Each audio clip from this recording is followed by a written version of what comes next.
नमस्कार. चला आज एका खूप महत्वाच्या विषयावर बोलूया. खतांचा संतुलित वापर. बघा, आपल्याकडे एक मोठा गैरसमज आहे की जास्त खत म्हणजे जास्त उत्पादन. पण खरंच तसं आहे का?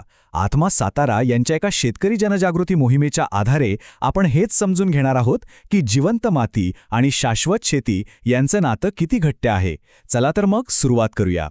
या संपूर्ण मोहिमेचं उद्दिष्ट अगदी सोपं आणि तितकंच महत्वाचं आहे. निरोगी माती तरच समृद्ध शेतकरी. कारण सगळं काही मातीवरच अवलंबून आहे. जर मातीच निरोगी नसेल तर शेतकरी समृद्ध कसा होणार, बरोबर ना? हेच ध्येय समोर ठेवून आपण पुढे जाणार आहोत.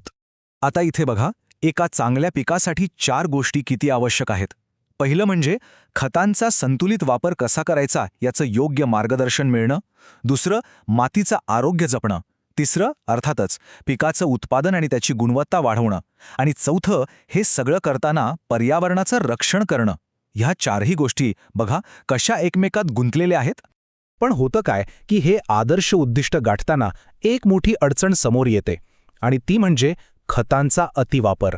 यामुळे एक असं दुष्टचक्र तयार होतं ज्यामध्ये माती, पीक आणि शेतकऱ्याच्या खिशाचंही नुकसान होतं. हे दुष्टचक्र जरा समजून घेऊया. सुरुवात होते कमी उत्पादनाने, पण खतांवरचा खर्च मात्र वाढतच जातो. याचा थेट परिणाम जमिनीवर होतो. ती हळूहळू खराब होऊ लागते. तिचा पीएच बिघडतो, सेंद्रिय कर्ब कमी होतो आणि जे चांगले जीवाणू असतात ते नष्ट होतात. मग साहजिकच पिकांची वाढ खुंटते, रोग आणि किडींचा त्रास वाढतो आणि पुन्हा उत्पादन कमी मिळतं. म्हणजे खर्च वाढत जातो आणि उत्पन्न घटत जातं. आणि हे नुकसान फक्त शेतापुरतं मर्यादित नाहीये, हे लक्षात घ्या. याचे काही अदृश्य धोकेही आहेत जे खूप मोठे आहेत. खतांच्या अतिवापराने नायट्रस ऑक्साईडसारखा वायू हवेत मिसळतो.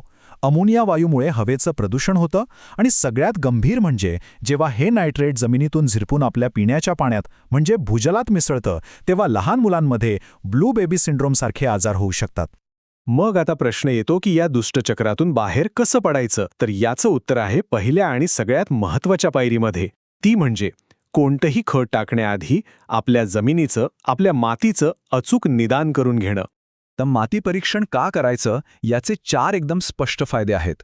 पहिलं, आपल्याला अचूक शिफारस मिळते, म्हणजे जमिनीला नक्की काय हवंय तेच आपण देतो. दुसरं, खर्चात मोठी बचत होते, कारण अनावश्यक खतं टाळली जातात. तिसरं, पिकाला योग्य वेळी योग्य अन्न मिळाल्यामुळे उत्पादन वाढतं. आणि चौथं म्हणजे जमिनीचा पोत सुधारतो आणि मातीचं आरोग्य दीर्घकाळ टिकून राहतं. ओके, तर निदान झालं. आता पुढची पायरी येते उपचाराची.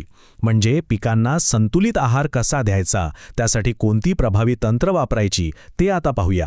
हे चित्र बघा, सगळं काही सांगून जातंय. एका बाजूला रासायनिक खतं आहेत आणि दुसऱ्या बाजूला सेंद्रिय खतं.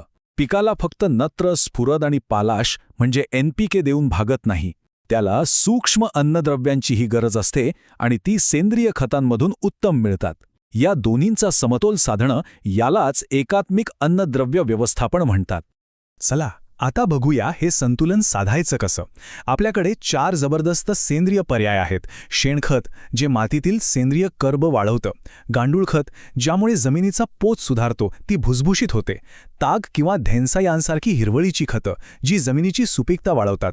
आणि रायझोबियमसारखी जैविक खतं, जी पिकांना नैसर्गिकरित्या अन्न पुरवतात. आता येऊया 2 सगळ्यात जास्त वापरल्या जाणाऱ्या रासायनिक खतांकडे, युरिया आणि DAP. इथे काही गोष्टी लक्षात ठेवणं खूप गरजेचं आहे. युरिया नेहमी 2 ते 3 हप्त्यात विभागून द्या. शक्यतो नीम कोटेड वापरा, कारण त्याच्या अतिवापराने माती आम्रधर्मी होते. तर दुसरीकडे DAP फक्त पेरणीच्या वेळी बेसल डोस म्हणून वापरायचा आहे. त्याचा अतिवापर केला तर जमिनीत झिंक आणि लोहाची कमतरता निर्माण होऊ शकते. आणि बघा, शेतीतलं तंत्रज्ञान पण कुठं थांबलेलं नाहीये. ते सतत पुढे जातंय.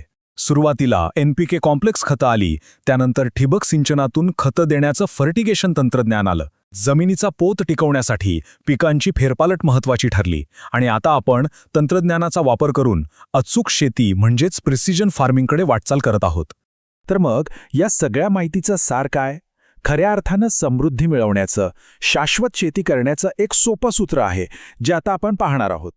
हेच आहे ते यशस्वी शेतीचं रहस्य. अगदी सोपं सूत्र आहे. माती परीक्षण करायचं, त्याला जोड द्यायची संतुलित रासायनिक खतांची आणि सोबतीला वापरायचे सेंद्रिय पर्याय.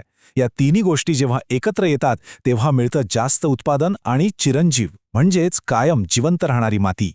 आणि जाता जाता एक विचार कायम लक्षात ठेवण्यासारखा आहे. जास्त खत टाकून उत्पादन वाढत नाही, उलटं नुकसानच होतं. खरी गुरुकिल्ली आहे माती परीक्षण करून गरजेनुसार आणि संतुलित खतांचा वापर करणं.